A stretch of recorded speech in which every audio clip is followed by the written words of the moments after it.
नमस्कार मित्रों, मैं उगमाराम कुमावत आप ही के अपने YouTube channel Kumawat sir Hindi वाले पर आप सबका हार्दिक अभिनंदन करता हूं, स्वागत करता हूं।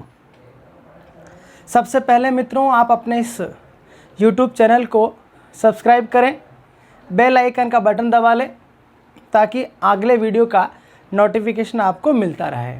मित्रों, हम व्याकरण पढ़ रहे हैं और व्याकरण में अभी हम सर्वनाम पढ़ रहे थे। सर्वनाम में अब तक हमने सर्वनाम की परिभाषा, उसके उपभेदों की संख्याएं, भेदों की संख्याएं, शब्दों की संख्याएं और पहले दो भेद पुरुषवाचक और निश्चयवाचक सर्वनाम हमने पढ़ लिया। यहाँ तक जो पढ़ा है, उम्मीद करता हूँ कि विषय वस्तु आपको पूरी समझ में आई होगी। फिर भी आपको किसी भी तरह का कोई व्यवधान हो, आपको विषय वस्तु समझ में ना आई हो, तो आप मेरे YouTube चैनल के कमेंट बॉक्स में जाकर के अपनी बात रख सकते हैं अथवा मेरे व्हाट्सएप नंबर 9460611118 पर भी अपनी बात रख सकते हैं। आज हम पढ़ेंगे तीसरा उपभेद सर्वनाम का, अनिश्चयवाचक सर्वनाम। क्या है मित्रों अनिश्चयवाचक? नाम से ही पता है, अनिश्चयवाचक यानी कि ऐसा सर्वनाम शब्द जो किसी संज्ञा के स्थान पर प्रयुक्त तो हो रहा है, लेकिन उससे हमें किसी वस्तु, व्यक्ति, स्थान, प्राणी आदि की निश्चयता का बोध नहीं होता है। ऐसे सर्वनाम शब्दों को अनिश्चयवाचक सर्वनाम कहा जाता है। तो हम कह सकते हैं जिन शब्दों से या जिन सर्वनाम शब्दों से किसी वस्तु, घटना आदि की निश्चयता का बोध न हो, निश्चयता का बोध न हो। अब मित्रों, जब बोध नहीं हो रहा है तो क्या है? अनिश्चय की स्थिति बनी रहती हो, अर्थात अनिश्चय की स्थिति हो। किसकी स्थिति हो?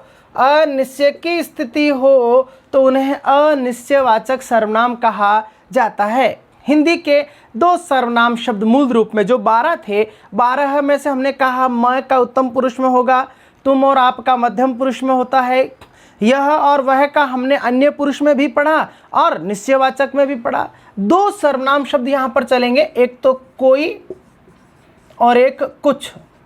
ये दो सर्वनाम शब्द तथा इनके विकसित रूपों का प्रयोग अनिश्चयवाचक सर्वनाम में किया जाता है। जैसे कि मान लीजिए इसके कोई के विकसित रूप हैं कोई, किसी और किन्हीं।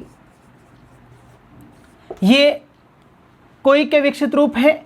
इनका प्रयोग सजीवों के संदर्भ में होता है। किसके संदर्भ मित्रों?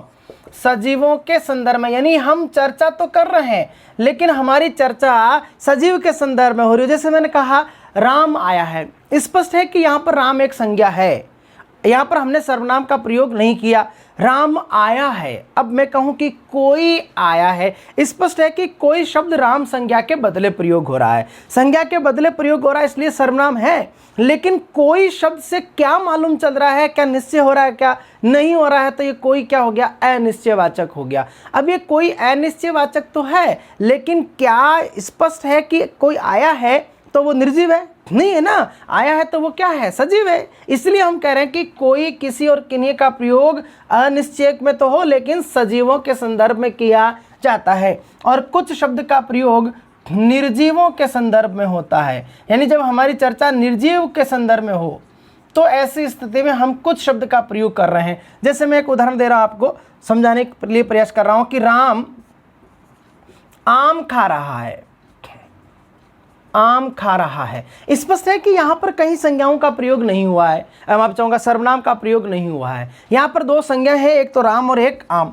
स्पष्ट है कि इनके बदले कोई शब्द आएगा तो उसको हम क्या कहेंगे? सर्वनाम कहेंगे। अब वो सर्वनाम है और हम ऐसा सर्वनाम प्रयोग कर लें जो इनके नाम के स्थान पर आए तो हम क्या कहेंगे? उसको पुरुषवाचक कहेंगे। निश्चयता कर कराएगा तो निश्चयवाचक कहेंगे। लेकिन ऐसा शब्द हो जो इनके बदले तो आ रहा हो लेकिन उस शब्द से हमें किसी चीज़ का निश्चय नहीं हो रहा हो। जैसे मैंने बदल करके सर्वनाम प्रयोग किया, कोई कुछ खा रहा है, कोई कुछ खा रहा। अब देखिए खा रहा है, कौन खा रहा है? कोई। स्पष्ट है कि जो भी है उसका कोई ना कोई नाम है, वो नाम होता तो संज्ञा होती, जैसे कि यह है, हमने इसके बदले प्रयोग किया इसलिए क्या है? सर्वनाम है। लेकिन क्या इस कोई शब्द से निश्चय हो रहा है? क्या नहीं हो रहा है, इसलिए क्या हो गया? अनिश्चयवाचक हो गया, सजीव के संदर्भ में आ रहा है। कुछ खा रहा है तो मित्रों कॉमन सी बात है, कुछ खा रहा है तो वो क्या है? निर्जीवी है, क्योंकि खाने वाली जो चीज़ है, वस्तु है, वो पदार्थ है, वो क्या है? निर्जीव ही है। इसलिए हमने कुछ का प्रयोग किसके लिए किया? निर्जीव के लिए किया। जैसे मैंने कहा किसी ने कहा, कोई गा रहा है। अब कह रहे किसी ने कहा, भाई किसने कहा पता नहीं चल रहा है, क्योंकि मैं कहूँ कि राम ने कहा तो राम संज्ञा थी, हमने उस संज्ञा के बदले कहा कि किसी ने कहा। अब मुझे बताओ किसी शब्द जो है, इससे किसी निश्चय का बोध हो रहा है क्या? नहीं हो रहा है। अनिश्चय की स्थिति है, कहने वाला कौन है पता नहीं चल रहा है। कोई गा रहा है, अब कौन गा रहा है इसका पता नहीं चल रहा है। तो इस वाक्य में किसी और कोई क्या हो गए? अनिश्चयवाचक सर्वनाम के नाम से जाने जाते हैं। यानी कि एक बार फिर रिपीट कर रहा हूं, ऐसा सर्वनाम शब्द जिससे किसी वस्तु, घटना, स्थिति आदि की निश्चयता का बोध नहीं हो, अर्थात अनिश्चय की स्थिति बनी रहती हो, तो उन्हें अनिश्चयवाचक सर्वनाम कहा जाता है। अनिश्चयवाचक सर्वनाम में दो प्रमुख शब्द चलेंगे, कोई और कुछ। कोई के विकसित रूप है किसी और किन्हीं, इनका प्रयोग प्राय सजीवों के संदर्भ में होता है, और कुछ शब्द का प्रयोग प्राय निर्जीवों के संदर्भ में होता है। सुनिए मित्रों कहानी। अगला आता है हमारा मित्रों चौथा सर्वनाम का भेद, प्रश्नवाचक सर्वनाम। प्रश्नवाचक सर्वनाम बड़ा इजी है, ज़्यादा प्रश्न प्राय नहीं आते। चौथा भेद है प्रश्नवाचक सर्वनाम, यानी कि ऐसा सर्वनाम शब्द प्रश्नवाचक सर्वनाम। स्पष्ट है, नाम से पता है प्रश्न करेगा। क्या करेगा? यानी कि ऐसा सर्वनाम शब्द जो किसी वस्तु, व्यक्ति, स्थान के बदले आ तो रहा है, लेकिन उसके नाम के बदले आने के बावजूद वो निश्चय नहीं करा रहा है, अनिश्चय नहीं हो, बल्कि कहीं न कहीं प्रश्न का बोध कराता हो, तो ऐसे सर्वनाम शब्दों को प्रश्नवाचक सर्वनाम कहा जाता है।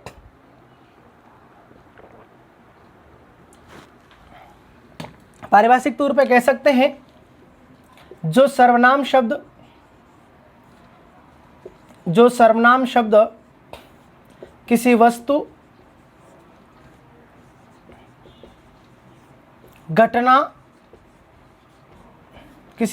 घटना, पदार्थ, व्यक्ति भी हो सकता है, किसी वस्तु, घटना, पदार्थ, व्यक्ति आदि के बारे में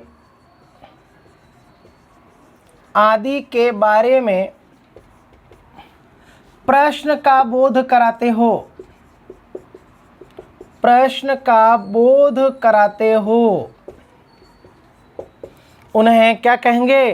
प्रश्नवाचक सर्वनाम कहा जाता है। मित्रों दो सर्वनाम शब्द यहाँ पर प्रयुक्त होंगे, जैसे कि मैं बार बार रिपीट कर रहा हूँ, मैं, तुम और आप पुरुषवाचक में गए, उसमें से मैं उत्तम में गया, तुम और आप मध्यम में गए। उनके विकसित रूप हमने पढ़े, क्योंकि मैंने बार बार कहा कि इनके विकसित रूपों का प्रश्न भी पूछा जाता है।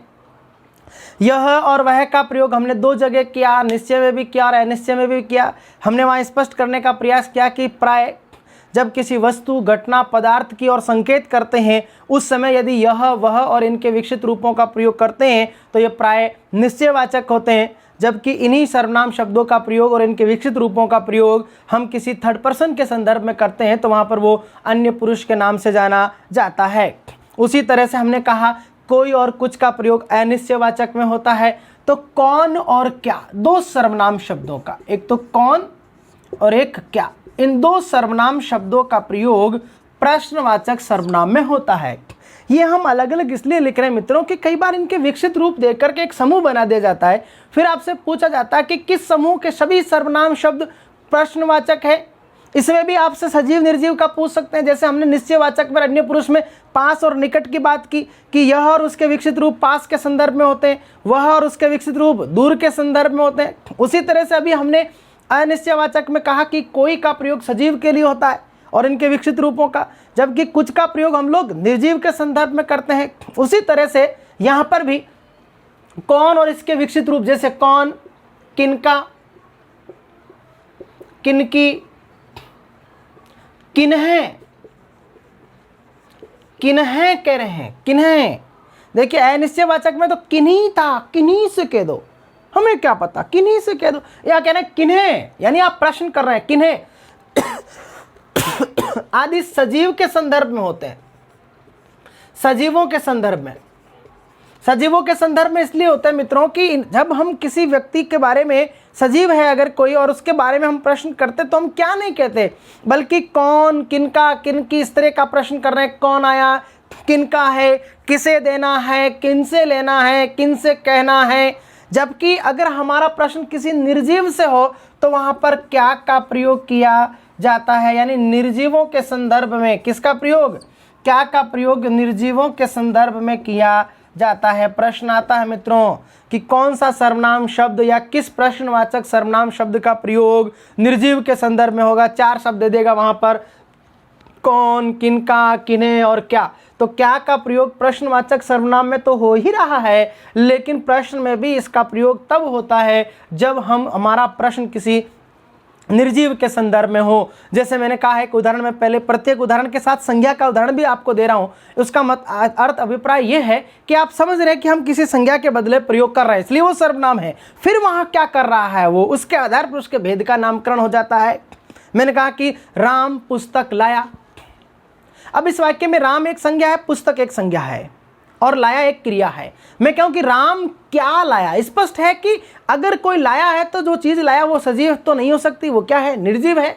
तो अब क्या किसके लिए आ रहा है यहाँ पर, पुस्तक क्या आ रहा है, पुस्तक क्या है, निर्जीव है। इसलिए हम कह रहे हैं कि क्या का प्रयोग निर्जीवों के संदर्भ में होता है। जैसे मैं कुछ उदाहरण दे रहा हूं, बाहर कौन खड़ा है। अब मुझे बताइए आप क्या कर रहे हैं, बाहर कौन खड़ा है, आप प्रश्न ही तो कर रहे हैं, बाहर कौन खड़ा है, आपने प्रश्न किया। अब इस कौन का प्रयोग कॉमन सी बात है, प्रश्न के लिए कर रहे हो, लेकिन आप बाहर कोई खड़ा है तो वो क्या है, सजीव ही है। जैसे राम क्या लाया है, राम क्या लाया है, तो कॉमन सी बात है क्या शब्द का प्रयोग किसके लिए कर रहा है, निर्जीव के लिए कर रहा है। यानी कि जिन शब्दानुमान शब्दों का प्रयोग आप निर्जीव के लिए करोगे प्रश्न करने के लिए तो क्या का प्रयोग करोगे, और सजीव के लिए करोगे तो कौन और इसके विकसित रूपों का प्रयोग किया जाता है। अगला आता है मित्रों, इसका अगला भेद 5वां जो बहुत इंपॉर्टेंट है। देखिएगा सर्वनाम शब्दों में बहुत इंपॉर्टेंट है संबंधवाचक सर्वनाम, और एक आपका आगे आएगा निजवाचक सर्वनाम। यानी कि मोटे तौर पे अनिश्चय और प्रश्नवाचक इतने महत्वपूर्ण नहीं है जितने कि पुरुषवाचक का अन्य पुरुष, उसके साथ साथ निजवाचक, संबंधवाचक, ये बहुत इंपॉर्टेंट है। अन्य पुरुष और निजवाचक क्यों इंपॉर्टेंट है, इसका कारण मैंने आपको बताया कि एक आप सर्वनाम शब्द होता है जो 3 जगह चलता है। मूल रूप में वो मध्यम पुरुष होता है, लेकिन उसका प्रयोग अन्य पुरुष के लिए भी हो जाता है।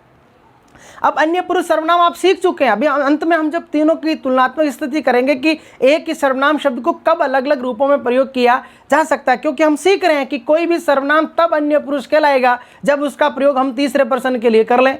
मान लीजिए उसी सर्वनाम शब्द का प्रयोग हम तीसरे के लिए नहीं करें, सेकंड पर्सन के लिए कर रहे हैं तो मध्यम पुरुष हो जाएगा, और उसी का ही प्रयोग हम सुनने वाले के लिए भी नहीं करें, तीसरे के लिए भी नहीं करें, खुद के लिए कर लेंगे तो वो निज बनेगा। इसलिए हम एक बार पहले सारे सर्वनाम पढ़ लेते हैं। 5वां हमारा भेद है संबंधवाचक सर्वनाम। बहुत इंपॉर्टेंट है मित्रों, वेरी मस्ट इंपॉर्टेंट है, वेरी मस्ट इंपॉर्टेंट है।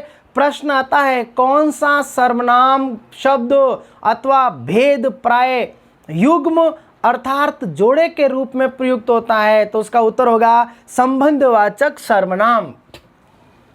संबंधवाचक सर्वनाम 2 शब्द यहां पर चलते हैं, एक तो आपका जो और एक आपका सो। यानी कि ये ऐसा सर्वनाम है जिसमें प्रयुक्त होने वाले शब्द प्राय युग्म अर्थात जोड़े के रूप में प्रयुक्त होते हैं। जैसे आपने कहा जो करेगा सो भरेगा, तो जोड़ा चलता है, कई बार हम लोग दूसरा प्रयोग नहीं करें, ये बात अलग है। हमने कहा जो करेगा भरेगा, आपने दूसरे का प्रयोग नहीं किया, बॉडी लैंग्वेज से स्पष्ट कर दिया, लेकिन कहीं ना कहीं उसकी उपस्थिति थी, आपने उसको अभिव्यक्त नहीं किया, लेकिन आपके बॉडी लैंग्वेज से उसकी अभिव्यक्ति जाहिर थी वहां पर। तो ये प्रश्न पूछा जाता है कि कौन सा सर्वनाम प्राय युग्म अर्थात जोड़े के रूप में प्रयोग किया जाता है, उसका उत्तर होगा संबंधवाचक सर्वनाम। नाम से पता है कि संबंधवाचक क्या है, जो सर्वनाम शब्द जो सर्वनाम शब्द दो व्यक्तियों, वस्तुओं के मध्य संबंध प्रकट करते हैं। क्या करते हैं? संबंध प्रकट करते हैं। ऐसे सर्वनाम शब्द दो व्यक्तियों, वस्तुओं, पदार्थों के बीच में संबंध बताएंगे, रिलेशन बताएंगे, उनको संबंधवाचक सर्वनाम कहा जाता है। संबंधवाचक सर्वनाम प्राय युग्म, ये बहुत इंपॉर्टेंट लाइन है मित्रों, बार बार प्रश्न पूछे जाते हैं कि कौन सा सर्वनाम जोड़े के रूप में प्रयुक्त होता है, तो आप कहेंगे संबंधवाचक। संबंधवाचक सर्वनाम प्राय युग्म अर्थात जोड़े के रूप में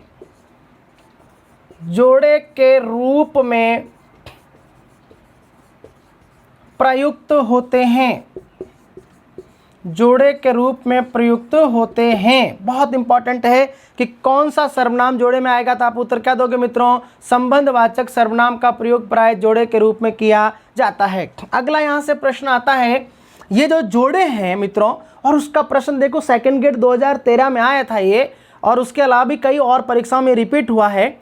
जोड़े जो दो चलते हैं, जैसे एक आपका जो है और एक आपका सो है, इसमें जो और इसके जो विकसित रूप है उसको संबंधवाचक सर्वनाम शब्द कहते हैं, और सो तथा इसका जो भी विकसित रूप है उसको सह संबंधवाचक सर्वनाम कहा जाता है। अब परीक्षक यही आपका आनंद लेता है, आपका पूरा मजा लेता है।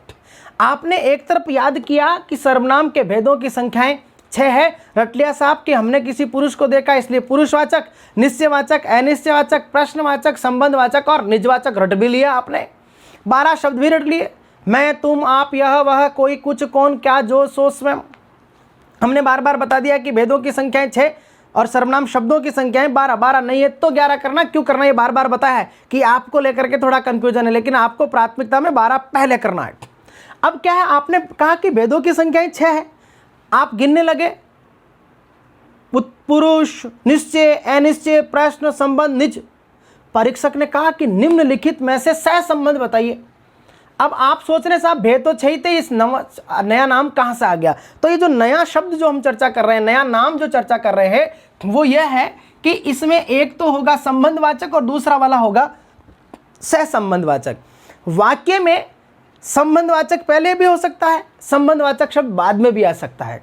सह संबंधवाचक शब्द पहले भी आ सकता है, बाद में भी आ सकता है, ये कोई आवश्यक नहीं है, क्योंकि इस प्रकार के वाक्य प्राय मिश्र वाक्यों की श्रेणी में आते हैं, और ऐसे वाक्यों के ये योजक मिश्र वाक्य होते हैं और इनके योजक आगे पीछे प्रयोग किए जा सकते हैं। तो ये आपको रटना नहीं है कि पहले वाला संबंध होगा और दूसरा वाला सह संबंध होगा। आप इसको इस तरह समझिएगा, जो मैं लिख रहा हूं संबंधवाचक शब्द, संबंधवाचक शब्द कह रहा हूं, है ना, दोनों मिलकर के यानी जो और सो मिलकर के संबंधवाचक सर्वनाम को पूरा कर रहे हैं, लेकिन इसमें जो तो है संबंधवाचक और सो है सह संबंध। सह संबंध इसलिए कह रहे हैं कि वो जो ने जो संबंध स्थापित किया, जैसे कि जो करेगा सो भरेगा, तो वो सो क्या कर रहा है, उस जो के साथ में सहयोगी की भूमिका निभा रहा है, इसलिए उसको सह संबंध कहा जाता है। और यही प्रश्न आता है परीक्षा में, गए जो करेगा सो भरेगा, 100 पर रेखांकन कर दिया,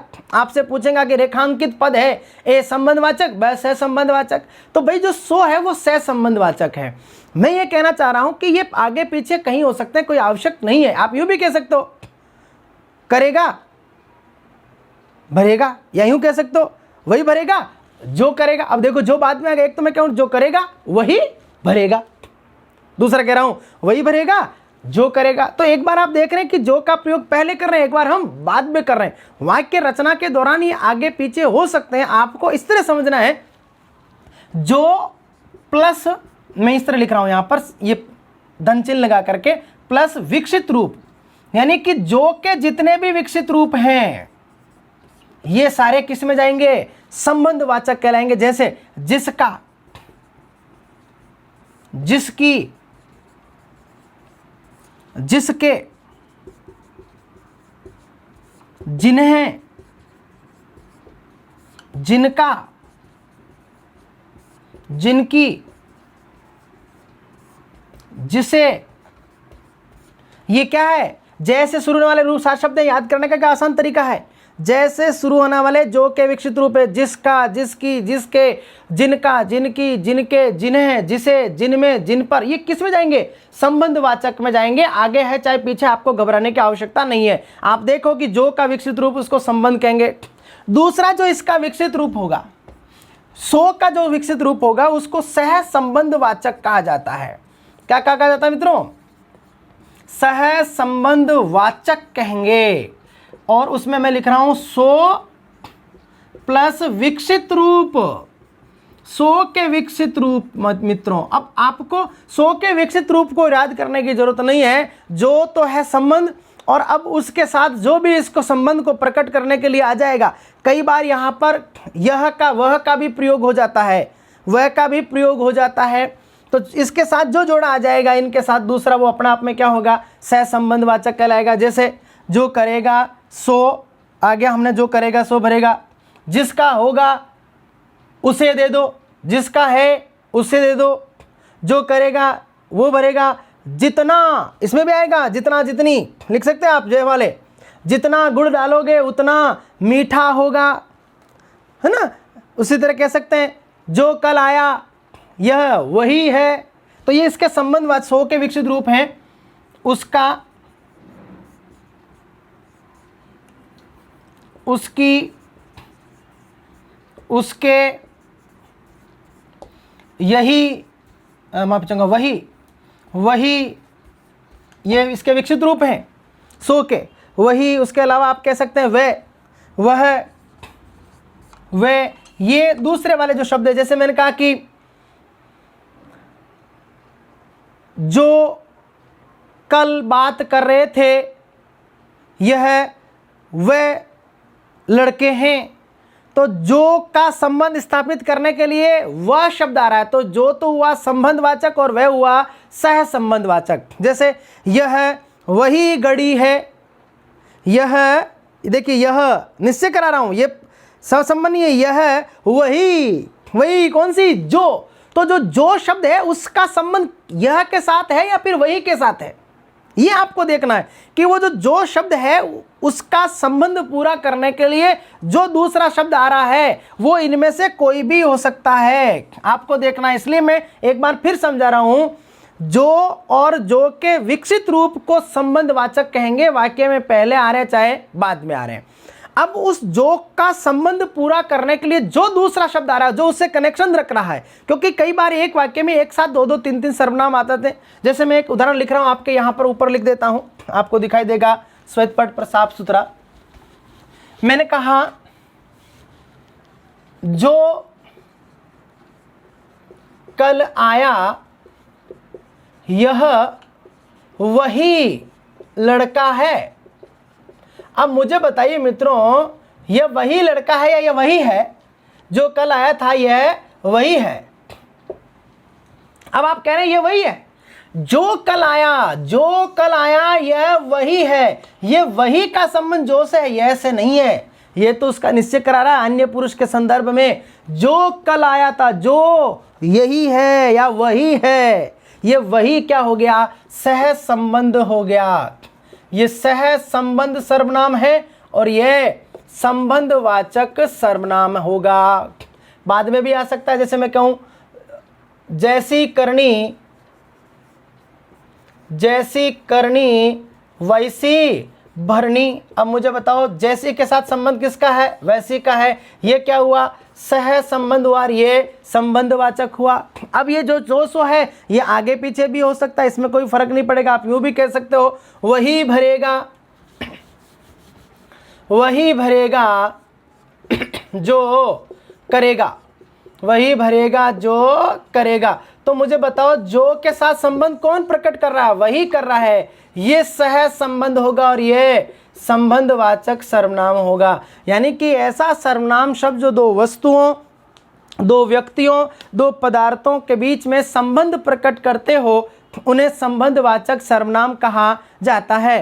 संबंधवाचक सर्वनाम का प्रयोग प्राय युग्म अर्थात जोड़े के रूप में किया जाता है। इनमें से एक जोड़ा संबंधवाचक शब्द होता है, एक सहसंबंध होता है। इसको कैसे समझे, एक बार फिर सुनिएगा। जो और उसके जितने भी विकसित रूप हैं उसको हम संबंधवाचक कहेंगे। वाक्य के पहले पक्ष में भी हो सकता है तो वाक्य के दूसरे पक्ष में भी हो सकता है, क्योंकि इस प्रकार के वाक्य मिश्र वाक्य होते हैं। हम उसमें चल करके आगे पढ़ेंगे। विशेषण आश्रित उपवाक्यों की श्रेणी में शामिल हो जाते हैं, कुछ क्रिया विशेषण बन जाते हैं। फिर वो जो के साथ संबंध स्थापित करने के लिए जो दूसरा शब्द आएगा वो सह संबंधवाचक के नाम से जाना जाता है। अगला आता है मित्रों आपका अंतिम भेद निजवाचक सर्वनाम। इसका अंतिम भेद निजवाचक सर्वनाम बहुत इंपॉर्टेंट है मित्रों। निजवाचक, क्योंकि कई विद्यार्थियों को हमने देखा है कि वह निजवाचक और पुरुषवाचक को एक ही तरह से मान लेता है, जबकि दोनों में अंतर है। पुरुष का मतलब तो है किसी व्यक्ति के, निज का मतलब व्यक्ति नहीं है, बल्कि निज का अर्थ तो खुद है, खुद के लिए होना। एक सर्वनाम ऐसा होता है जो मेरे नाम के बदले आ रहा है। जैसे मैंने कहा कि मैं पढ़ा रहा हूं, यहां पर मैं शब्द जो मेरा नाम था उसके बदले आ रहा है। लेकिन मैं कह रहा हूं कि मैं खुद पढ़ा रहा हूं। मुझे बताइए, यहां पर मैं तो मेरे नाम के बदले आया, लेकिन खुद शब्द क्या मेरे नाम के बदले आया? क्या मेरे नाम के बदले नहीं आया। इसका मतलब पुरुष के बदले तो नहीं आया, वो वाक्य में स्वयं का बोध कराता है, इसलिए उसे निजवाचक कहा जाता है। तो अंतिम इसका सर्वनाम का भेद हम पढ़ रहे हैं, निजवाचक सर्वनाम। निजवाचक सर्वनाम कौन सा सर्वनाम मित्रों? निजवाचक सर्वनाम। निज का शाब्दिक अर्थ है खुद। निजवाचक सर्वनाम, निज का शाब्दिक अर्थ है खुद, और यही इंपॉर्टेंट रहेगा हमारे लिए समझने में कि जहां हम खुद की चर्चा कर लेंगे वहां ऐसा सर्वनाम पहले आपने कहीं पढ़ा हो, चाहे आपने उसको पुरुषवाचक में पढ़ा हो, मध्यम में, अन्य में कहीं पढ़ा हो, अगर वो खुद का बोध कराने लग जाएगा तो उसको निजवाचक कहेंगे। निजवाचक एक शब्द चलेगा यहाँ पर स्वयं और इसके विकसित रूप, स्वयं और इसका विकसित रूप। परिभाषा क्या होगी? जो सर्वनाम शब्द, जो सर्वनाम शब्द वक्ता या कर्ता के, बहुत इंपॉर्टेंट है, वक्ता या कर्ता। कर्ता इसलिए कह रहे हैं कि वाक्य का वाक्य जो बनाया आपने उसकी क्रिया का वो कर्ता हो सकता है, अथवा वो बोलने वाला भी हो सकता है। वक्ता या कर्ता के यहाँ जो शब्द आएगा ना वही आपके भ्रम को दूर करेगा, क्योंकि कई बार हमें भ्रांति हो जाती है, संदेह नहीं, भ्रांति हो जाती है, और उस भ्रांति के चक्कर में हम उसको गलत कर लेते हैं कि हम पुरुष और निजवाचक एक जैसा मान लेते हैं। अगर मैं यहाँ लिखूं कि जो सर्वनाम शब्द वक्ता या कर्ता के नाम के बदले आएगा तो वो पुरुषवाचक हो जाएगा। लेकिन मैं कहूँ वक्ता या कर्ता के खुद का बोध कराए, बहुत सरल शब्दों में लिख रहा हूं, खुद का बोध कराए, खुद का बोध कराए, उन्हें निजवाचक सर्वनाम कहा जाता है। उन्हें निजवाचक सर्वनाम कहा जाता है। समझ रहे मित्रों कहानी? ऐसा सर्वनाम शब्द, वापस सुनो, बहुत इंपॉर्टेंट है, ऐसा सर्वनाम शब्द जिसका बोध खुद हो जाए, यानी कि वो शब्द ऐसे प्रयोग करे वाक्य में कि उसका अर्थ खुद निकल जाए, ऐसे सारे शब्दों को क्या कहेंगे? निजवाचक। जैसे मैं अपने आप पुस्तक लिखता हूं, मैं अपने आप का मतलब क्या है? यहां पर खुद है, क्योंकि ये मेरे नाम के बदले नहीं आया, मेरे नाम के बदले तो मैं शब्द का प्रयोग हुआ था, बल्कि अपने आप शब्द तो खुद के लिए हुआ है। और जिन सर्वनाम शब्दों का खुद के लिए संदर्भ में प्रयोग हो जाएगा, ऐसे सर्वनाम शब्दों को निजवाचक सर्वनाम कहा जाता है। जैसे निज उन्नति आहे, निज का मतलब क्या है? खुद, यानी खुद की उन्नति आप पर निर्भर करती है। निज का मतलब क्या हुआ? खुद, यानी ऐसा सर्वनाम शब्द जिसका अर्थ कुल मिलाकर के आप अपने शब्दों में समझ ले कि जिसका अर्थ खुद बन जावे, ऐसे शब्दों को निजवाचक कहेंगे। जैसे शब्द लिख रहा हूं मैं, स्वयं, स्वतः, खुद, निज, अपने आप, अपने आप और आप भी, अपने आप भी आएगा और यहाँ पर आप भी आ जाएगा, आप भी आएगा, लेकिन आपको मैं बाद में पढ़ाऊंगा, तुलनात्मक तौर पे पढ़ेंगे, क्योंकि आप इससे पहले हम 2 जगह पहले भी पढ़ चुके हैं, हमने चर्चा की थी, आपको समझाया, उदाहरण केवल मध्यम में सिखाया था, लेकिन हमने चर्चा की थी कि अन्य पुरुष भी बनता है। अब हम लगभग सारे सर्वनाम पढ़ चुके हैं, इसलिए अब हम चर्चा कर सकते हैं कि आपको कब तो मध्यम मानेंगे, कब अन्य मानेंगे, कब निज मानेंगे। तो पहले एक बार इसको हम समझ लेते हैं। स्वयं, स्वतः, खुद, निज, अपने आप को भी कह सकते हो।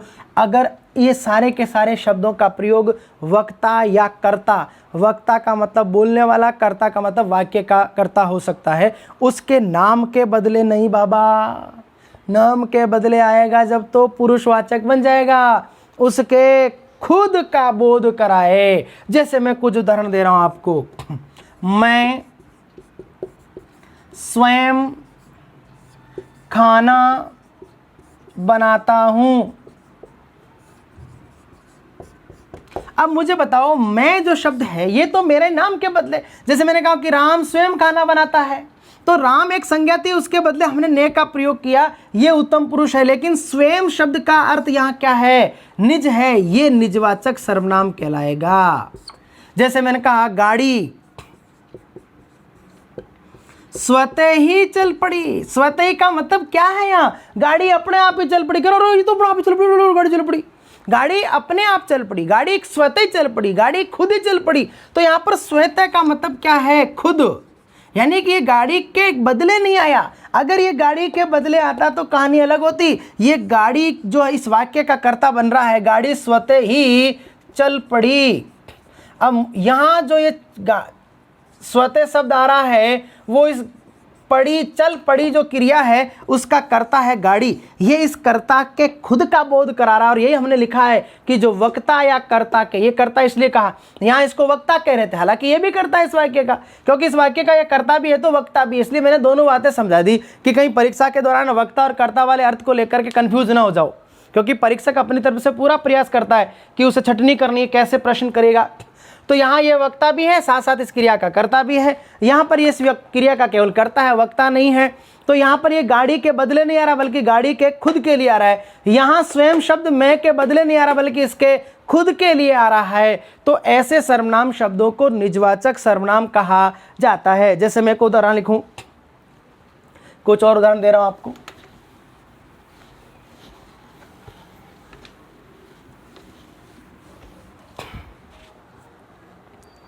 राधा खुद कृष्ण से मिलने गई। राधा खुद कृष्ण से मिलने गई।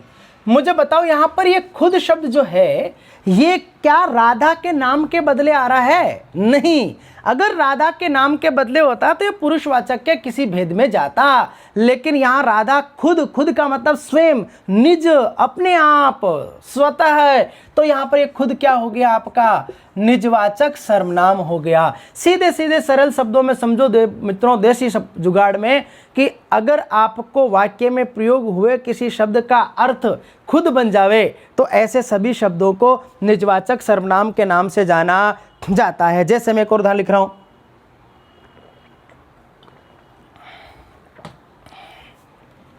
गांधी जी ने,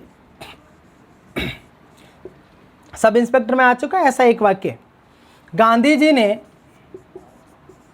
अपने आप को, गांधी जी ने अपने आप को, यहां मुझे बताओ, यहां अपने आप को का मतलब क्या है? खुद को रे, बोले तू उसने तो अपने आप को ही ऐसा कर लिया, तूने तो अपने आप ही अपना काम बिगाड़ लिया। तो यहां अपने आप का मतलब क्या है? खुद नहीं। कहते ना भाई तुम लोग कई बार, अरे भाई तू तो अपने आप ही मरियो, मैं कहीं करा, थाने कारणों तारा लखनऊ मरियो।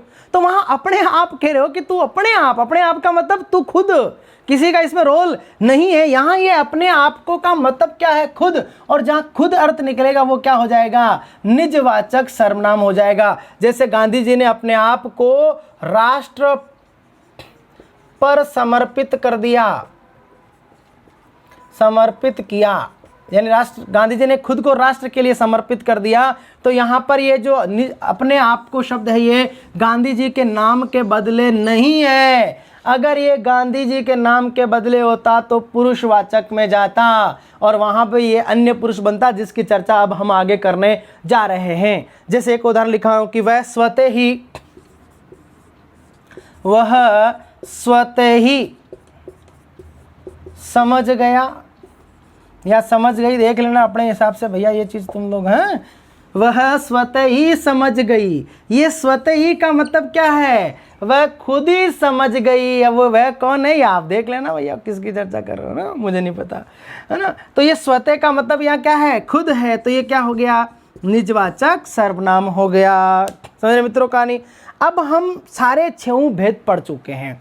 एक सर्वनाम जो था जिसको हमने कहा कि ये कई बार मध्यम पुरुष बनता है, कई बार ये अन्य पुरुष भी बन जाता है और कई बार ये निजवाचक भी बन जाता है। अब उम्मीद करता हूं कि अब आप बिल्कुल पता लगा सकते हो कि कब ये मध्यम बनेगा, कोई भी शब्द कब अन्य बनेगा, क्योंकि अब तक हमने एक व्यवस्थित क्रम से सीखा है। लेकिन अब पूरा प्रकरण पूरा होने के बाद मुझे लगता है कि आपको रटने की कहानी आदत अब दूर हो गई होगी। अब तो आप समझ चुके होंगे कि कोई सा शब्द साहब हमको तो रटना नहीं है कि 12 एक, मैं एक, तुम एक, क्या है। हम तो वाक्य में प्रयोग हो जाएगा, देखेंगे साहब उसी शब्द को उत्तम पुरुष मानेंगे जो बोलने वाला अपने नाम के लिए प्रयोग कर रहा है।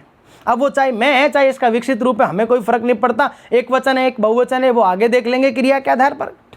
अगर कोई शब्द है और उसका प्रयोग हम सुनने वाले के लिए कर रहे हैं, कॉमन सी बात है कि सुनने वाला है और उसके लिए कर रहे हैं, तो वो मध्यम पुरुष भी होगा, कोई सा ही हो, कोई फर्क नहीं पड़ता। और अगर किसी सर्वनाम शब्द का प्रयोग हम किसी तीसरे व्यक्ति के लिए कर रहे हैं, स्पष्ट है कि वो अन्य पुरुष है, ये क्योंकि हम पढ़ चुके हैं।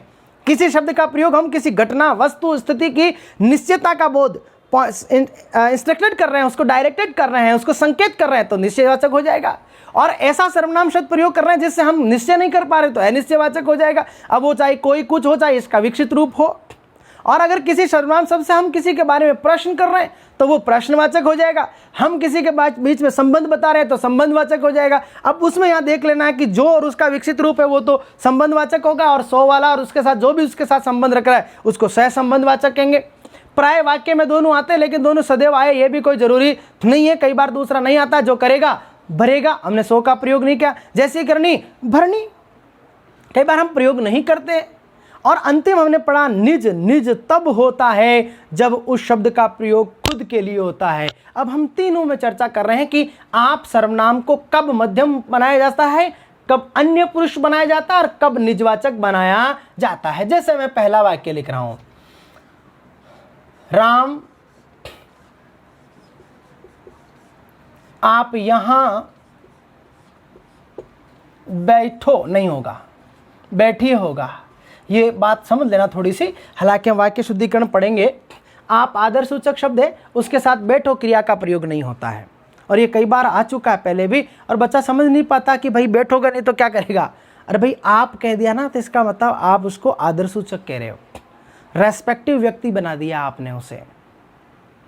और कोई भी व्यक्ति जब आदर्शसूचक बना देते हैं आप उसको, तो ऐसी स्थिति में फिर आप उसको आदेशात्मक युक्ति का प्रयोग नहीं कर सकते कि आप यहाँ बैठो। तो नहीं कह सकते, देखो तुम बैठो होगा, क्योंकि तुम कहने पर आप उसे आदर्शसूचक युक्ति में बात नहीं कर रहे हैं, तो वहाँ आप बैठो निर्देशात्मक युक्ति का प्रयोग कर सकते हो। लेकिन जब आपने आप कह दिया, यानी अर्थात आपने सामने वाले व्यक्ति को, जिससे आप सब चर्चा कर रहे हैं, जिससे आप संवाद कर रहे हैं, उसको आपने रेस्पेक्टिव बना दिया है। और रेस्पेक्टिव होने के बाद हम उसको निर्देशात्मक युक्ति में बात नहीं कर सकते, फिर हम उसको आदेशात्मक नहीं, निर्देशात्मक नहीं, बल्कि आदर्शसूचक युक्ति में बात करेंगे। इसलिए आप कहेंगे कि आप यहाँ बैठिए।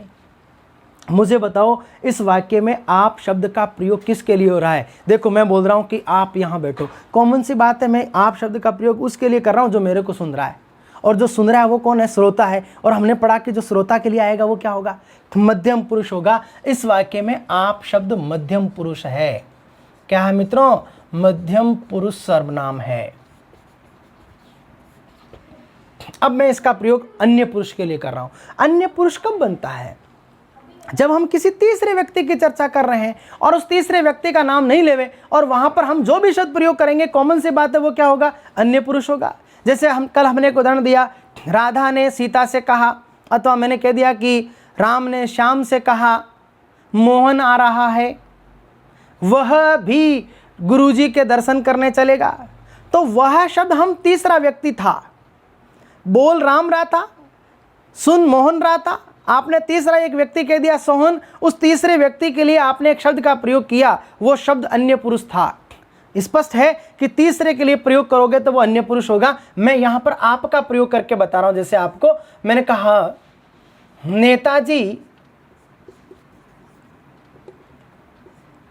नेताजी महापुरुष थे। मुझे तो इतना बताओ मित्रों, इस वाक्य की संरचना के मुताबिक ये जो नेताजी शब्द है, ये उत्तम पुरुष है, मध्यम पुरुष है या फिर अन्य पुरुष है? एक मिनट आप दिमाग लगाओ, अपना खुद को कंसंट्रेट करो, फिर मैं बताऊंगा आपको, ब्लिंक करना है अपने माइंड को कि क्या से हम समझेंगे इसको। नेताजी महापुरुष थे, इस वाक्य में नेताजी शब्द उत्तम पुरुष भी नहीं है, मध्यम भी नहीं है, क्या है? अन्य पुरुष है। क्यों है? देखो समझो, मैं बोल रहा हूं, जो बोलता है वो कौन होता है? उत्तम होता है, और जो सुनता है वो मध्यम होता है। इस सेंटेंस को बोल मैं रहा हूं, सुन आप रहे हो, मैं उत्तम हूं, आप मध्यम हो, हम चर्चा तीसरे की कर रहे हैं, हम इस थर्ड पर्सन की चर्चा कर रहे हैं, तीसरे व्यक्ति की चर्चा कर रहे हैं, नेताजी की, तीसरा व्यक्ति है। अब इस नेताजी के नाम के बदले अगर मैं शब्द प्रयोग करूं तो कॉमन सी बात है कि वो अन्य पुरुष ही होगा। अगर मैं नेताजी के खुद के लिए कर दूं, देख मैं कहूं कि नेताजी महापुरुष थे, अब महापुरुष थे यानी मैं कहूं राम ईमानदार था, वह, मुझे बताओ वह क्या है? वाक्य को सुनिएगा, राम ईमानदार है, मैं इस तरह बोल रहा हूं और इजी कर देता हूं, राम ईमानदार है, यानी बोल मैं रहा हूं, सुन आप रहे हो, हम चर्चा किसकी कर रहे हैं? राम की। राम ईमानदार है, यह इस काम के योग्य है। मुझे बताओ यह शब्द किसके लिए आ रहा है? राम के लिए आ रहा ना। तो उसी तरह से मैं कहूं कि नेताजी महापुरुष थे, ये आपने या आप जीवन भर, नेताजी महापुरुष थे आप। मुझे अब बताओ ये आप किसके लिए आ रहा है? नेताजी के नाम के बदले आ रहा है, क्योंकि कई बार हम तीसरा व्यक्ति होता है, रेस्पेक्टिव होता है, तो उसे हम आप से संबोधित करते हैं। जैसे आप कई बार मिलते हैं, किसी समारोह में कहीं गए, आप दो लोग पहले से चर्चा कर रहे हैं, एक तीसरा प्रश्न आया और तीसरे प्रश्न को आपने बड़े पूरी इत्मीनान से, उसका पूरा मान सम्मान के साथ जब आप इंट्रो कराते तो आप क्या बोलते हैं? आपसे मिलो, आप मेरे ये हैं, आप मेरे वो हैं। आप उस तीसरे व्यक्ति को, यानी चर्चा दो लोगों के बीच में चल रही थी, आप दो लोग, एक तीसरे व्यक्ति है जिसको आप कह रहे हैं, आप ये हैं। मुझे बताइए वहां पर उस आप शब्द का प्रयोग आप किसके लिए कर रहे हो? उस तीसरे व्यक्ति के नाम के बदले कर रहे हो, इसलिए यहां पर ये क्या है? अन्य पुरुष सर्वनाम है। उम्मीद करता हूं अब बात समझ में आई होगी, क्योंकि यहां पर ये व्यक्ति अन्य पुरुष है और यहां इसके खुद के लिए नहीं आया है, बल्कि इनके नाम के बदले आया है, इसलिए अन्य पुरुष कहलाएगा। आप जीवन भर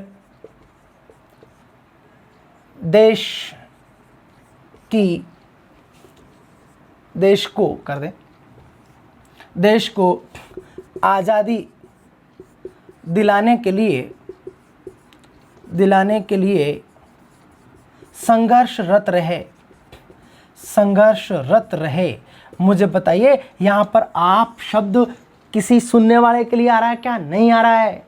अरे कई बार मन से संचालन करते हैं ना, तो वहाँ पर किस तरह बोलते हैं? एक वक्ता है, स्पीच कर रहा है, सामने कुछ श्रोता बैठे हैं और वो उन वक्ता और श्रोताओं के बीच में संवाद हो रहा है, लेकिन साथ ही साथ वहां पर एक तीसरे रेस्पेक्टिव व्यक्ति की चर्चा कर रहे हैं कि आप ये हैं, आप ये हैं, तो वहां पर वो आप शब्द उस तीसरे व्यक्ति के लिए तो आ रहा है। और यही स्थिति यहाँ की नेताजी महापुरुष थे, यानी मैं बोल रहा हूँ, आप सुन रहे हो, मैं उत्तम हूँ, आप मध्यम हो, और ये तीसरे हैं, इनके बदले आ रहा है, इनके खुद के लिए नहीं आ रहा है। ये यहाँ पर ये अन्य पुरुष कहलाएगा। सब इंस्पेक्टर में पूछा गया 2011 में, उसके अलावा भी कई परीक्षाओं में इसको पूछा गया है। उसी तरह से कैसे कब ये शब्द निजवाचक बन जाएगा, उसी तरह मैं आपको उदाहरण दे रहा हूं। तीसरा, निजवाचक तब बनता है मित्रों जब खुद के लिए प्रयोग हो। जैसे मैंने कहा कि मैं आप चलकर आया हूं, मैं आप चलकर आया हूं। मुझे बताओ मित्रों, यहां आप शब्द किसके लिए आ रहा है? सुनने वाले के लिए आ रहा है क्या? मेरे नाम के बदले आ रहा है क्या? नहीं, मेरे नाम के बदले तो मैं आया है, ये उत्तम पुरुष है। यहाँ आप का मतलब है मैं खुद चल कर के आया, और जहाँ कोई शब्द खुद का बोध कराता है उसको निजवाचक सर्वनाम कहा जाता है। ये हमारा मित्रों सर्वनाम का प्रकरण समाप्त हुआ। एक बार फिर से मैं इसको पूरा रिपीट कर रहा हूँ, तल्लीनता के साथ सुनिएगा। सर्वनाम विकारी शब्दों का एक भेद है। हिंदी में विकारी शब्दों के भेदों की संख्या 4 है, उसमें से दूसरा विकारी हम पढ़ रहे हैं सर्वनाम। सर्वनाम शब्द का निर्माण सर्व और नाम से होता है। सर्व का अर्थ सभी, और अगर कोई नाम है तो वो संज्ञा है, अर्थात इसका शाब्दिक अर्थ अगर निकालना चाहें तो हुआ सभी संज्ञा।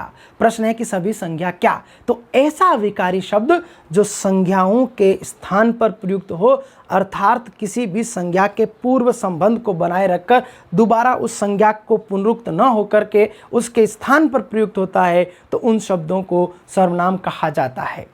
प्रश्न ये था कि सर्वनाम का प्रयोग क्यों होता है, तो हमने लिखा कि किसी भी संज्ञा शब्द की बार बार पुनरावृत्ति होने से वाक्य की सुंदरता समाप्त हो जाती है। उस सुंदरता को बनाए रखने के लिए संज्ञाओं की पुनरावृत्ति को रोककर जिन विकारी शब्दों का प्रयोग करते हैं उन विकारी शब्दों को सर्वनाम कहा जाता है।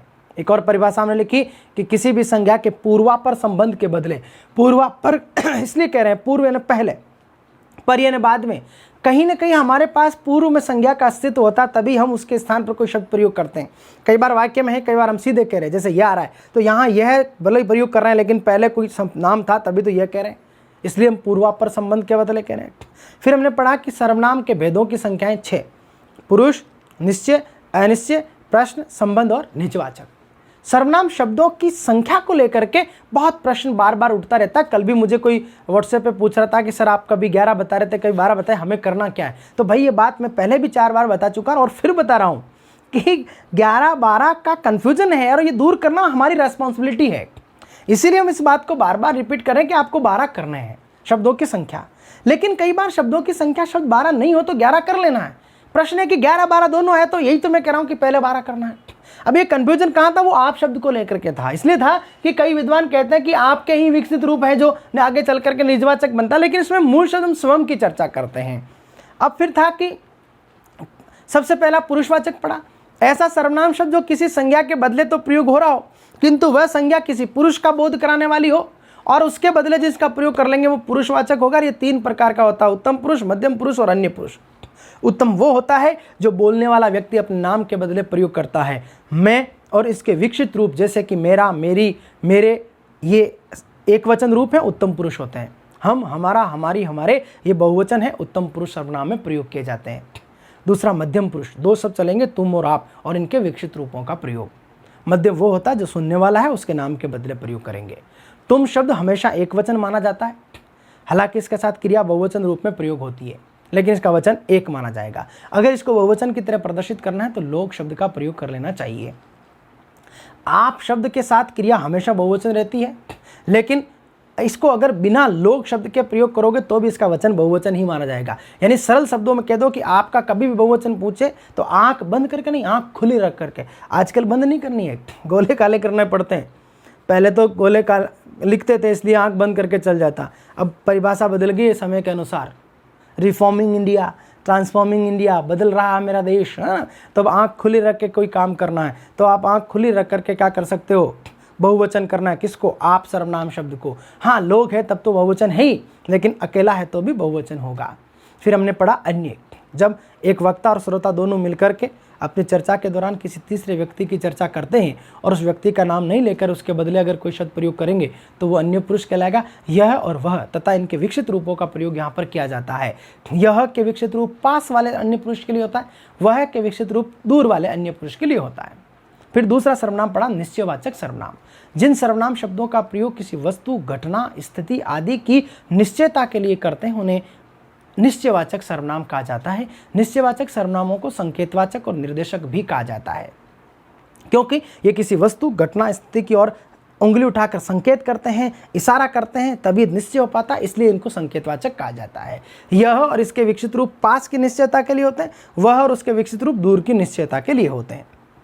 फिर पढ़ा अनिश्चयवाचक सर्वनाम। जिन सर्वनाम शब्दों से किसी वस्तु, घटना, स्थिति, प्राणी की निश्चयता का बोध नहीं हो, अर्थात अनिश्चय की स्थिति बनी रहती हो। 2 शब्द चलेंगे, कोई और कुछ। कोई और इसके विकसित रूप जैसे कि किसी और किन्हीं, इनका प्रयोग सजीव के संदर्भ में होता है, कुछ का प्रयोग निर्जीव के संदर्भ में होता है। प्रश्नवाचक सर्वनाम का प्रयोग जब किसी वस्तु, घटना, स्थिति के बारे में हम प्रश्न का बोध कराते हैं तो किया जाता है। दो शब्द चलते हैं, कौन और क्या। कौन और इसके विकसित रूप चलते हैं सजीवों के लिए, और क्या का प्रयोग होता है निर्जीवों के लिए।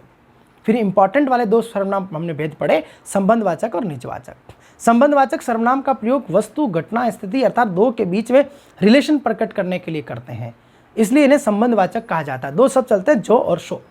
जो और उसके विकसित रूपों का प्रयोग संबंधवाचक में होता है, जैसे जिसका, जिसकी, जिनका, जिनकी, जितना, जितनी, जितने, जिन्हें, ये जो के विकसित रूप हैं। हमने बताया कि पहले भी हो सकते हैं, वाक्य के बाद, अंत में भी आ सकते हैं, मध्य में भी आ सकते हैं। सो और उसके विकसित रूपों का प्रयोग सहसंबंध के लिए होता है। कभी कभी सहसंबंध वाले में यह, वह जैसे शब्दों का भी प्रयोग होता है, वही का भी प्रयोग होता है। समझने का सरल और तरीका है, जो आपने प्रयोग किया है उसके कनेक्ट में कौन जा रहा है, वो सहसंबंधवाचक कहलाएगा। परीक्षक पूछ सकता है। निजवाचक, जब किसी सर्वनाम शब्द का प्रयोग वक्ता अथवा कर्ता अपने नाम के लिए नहीं रे बाबा, अपने खुद के लिए करेगा, अर्थात ऐसा सर्वनाम शब्द जिनका अर्थ खुद निकल जाए उसे निजवाचक सर्वनाम कहा जाता है। फिर अंत में हमने पढ़ा कि आप सर्वनाम का प्रयोग 3 स्थानों पर होता है। अगर सुनने वाले के लिए हो रहा है तो उसमें मध्यम कहलाएगा। कभी कभी हम किसी तीसरे व्यक्ति की चर्चा कर रहे होते हैं और तीसरा व्यक्ति हमारा रेस्पेक्टिव हो, आदरणीय हो, सम्माननीय हो, हमारे हृदय में उसके लिए जगह हो, तो हम उसको आप से संबोधित करते हैं, इसलिए वो वहाँ पर अन्य पुरुष बन जाता है। और इसी का प्रयोग कभी कभी हम खुद के लिए कर लेते हैं तो उसे निजवाचक सर्वनाम के नाम से जाना जाता है। मित्रों, सर्वनाम का प्रकरण समाप्त हुआ। अगर इस पढ़ाई की विषय वस्तु से आपको किसी प्रकार की समस्या हो तो आप मेरे व्हाट्सएप नंबर पर अथवा कमेंट बॉक्स में जाकर के अपने सुझाव लिख सकते हैं। एक बार फिर से आपसे आग्रह है कि चैनल को अधिकाधिक शेयर कराएं, आप कराएं, ताकि मेरे ज्ञान का, मेरे अनुभव का लाभ आपके साथ साथ आपके अन्य भाई बहनों को भी मिले। और इस बेल आइकन का बटन भी दबा लें ताकि अगला नोटिफिकेशन आपको मिल जाए। आज के लिए इतना ही।